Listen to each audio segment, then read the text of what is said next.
Hurt spreads and grows and reaches out to break what's good. Time heals all wounds, but often it's only by the application of the grave. And while we live, some hurts live with us, burning, making us twist and turn to escape them. And as we twist, we turn into other men.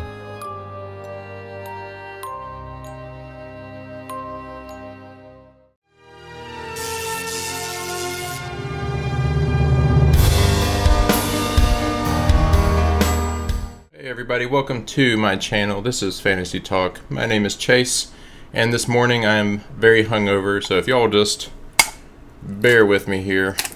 I wonder if this actually gives you salmonella. Bottoms up.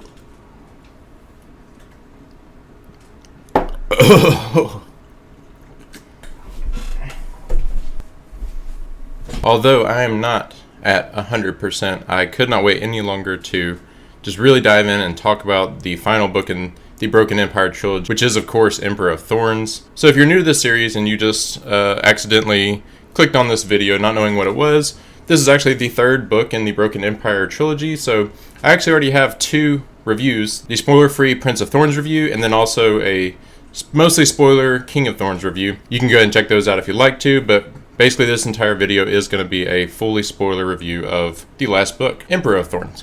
So if you watch my first two videos, you know that I've given the previous two books 5 out of 5 stars. I just thought that they were completely incredible and polished. They really were like a sharp blade.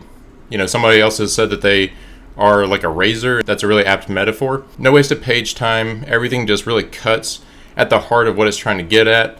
The prose is amazing. Obviously one of the greatest character examinations that I've ever read. So I do want to get into the negative side of Emperor of Thorns before I start gushing about it and the series as a whole. So one thing with this book that I did not have a problem with, but I did think it was a weaker part of the book and something that made me not rate it as high as its previous two, was something that was actually a reversal of what was going on in King of Thorns. So in King of Thorns, with the non-linear storytelling, our current timeline was a battle and we weren't sure of the outcome of it, although of course we assume that he's going to make it through, but we didn't know how he was going to do it. And it was a lot of tension in the current timeline with a very action-heavy story. The flashbacks of King of Thorns were a little more muted, less action-based, more of all the things being given to us bit by bit in flashbacks of what we needed to know to understand and have it all come together at the end of how he wins the battle. The tension in the current timeline made the stakes feel very high. So in Emperor of Thorns, it's almost a reversal, but not even that, because there's not much action going on the whole book up until the very last, maybe like 50 to 60 pages, I think. The current timeline story, we're on a journey to Vienna, I don't know how we pronounce that, but basically the holy city where they're going to do congression and choose the next emperor. And it's a pretty slow going journey. There are some,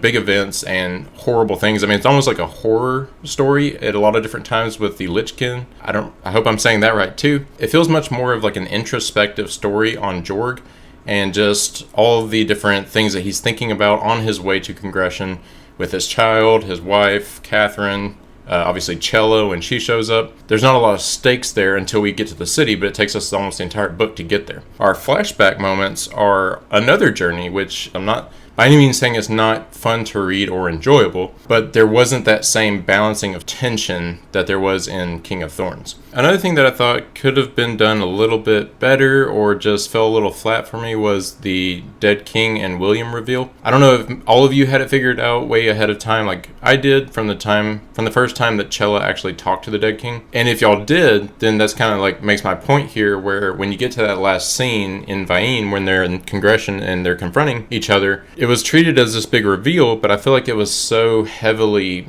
hinted at and foreshadowed and almost given to you that it didn't really have a lot of oomph behind it. That part fell flat for me, and I think that the way the characters treated the threat of the dead kind of undercut the tension of it too, because it felt like they were just kind of like ho-hum, like whatever. So I just didn't really feel like the dead part was as threatening on a large scale as it was supposed to be, I guess. But I did think that the small moments with the dead were completely horrifying, very uncomfortable to read, actually. Like, that's like one of my least favorite things to read about, is like people being flayed, like having their skin ripped off. Is just It's disgusting. I did love the trek through the desert going to Hamada. The whole thing with the nuclear bomb. I think we were supposed to see that coming, but I completely missed it. Like, it was foreshadowed with the scorpion earlier that saves Jorg from being like tortured and killed. You know, the fact that the guy didn't sweat. How is he hauling this giant box? Like, it was all clues that I should have gotten, but it slipped past me. What I was actually surprised by in this story, though, was,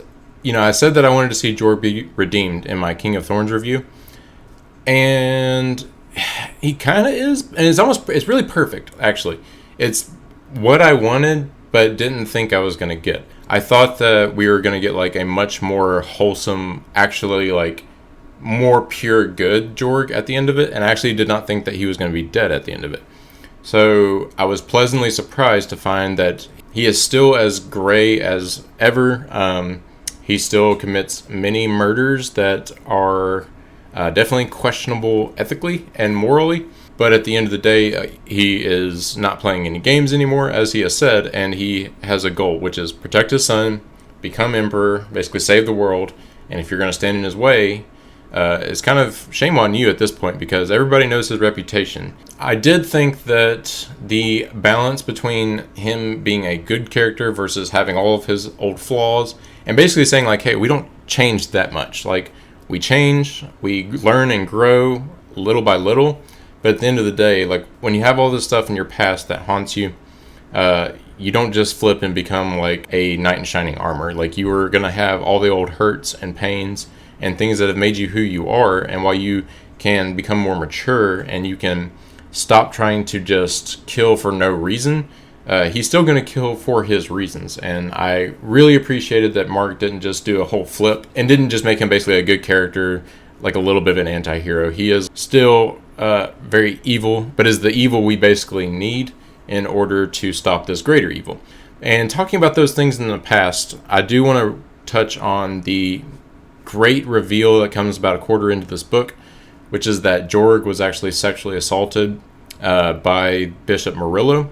And as I was reading it, I actually was a little disappointed, because I thought this was being shoehorned in as like a, hey, you know, he's been raped too. But that's on me, because as soon as I finished reading it and he got to the part with the nails, as soon as he grabbed the nails to take with him, I was like, oh, fuck. Like, it all hit me, and I remembered, like, at the very beginning of Prince of Thorns, him talking about nailing nails into a bishop's skull. That's when I was like, okay, all right. Like, this does not make anything he's done okay. But first of all, that's all pre-planned. That was all known beforehand. Mark knew exactly what he was doing from day one. 100% have to respect that. And it made it actually much, much, much more earned and better. And really, for people who read that first scene and drop the book, like, I have no problem with that. But they're really missing out on the full narrative and something that Mark had held back in his bag for the third book the whole time. You definitely empathize with Jorg. You understand why he was been twisted to the point that he has, where morals don't mean the same thing to him anymore, because he's like, if this has all been done to me, you can see where someone in that position would say like, hey, none of this shit matters anymore. I'm going to get revenge. I'm going to take what's mine because I've had so much taken from me. And it doesn't make it right, but it definitely is why Jorg is so fascinating, why you continue to read him and read the story as you're going, because you can't just write him off and say, oh, well, he's a murderer and a rapist. It's hard to do that when you know what's happened to him. And so this only fully realized that for me.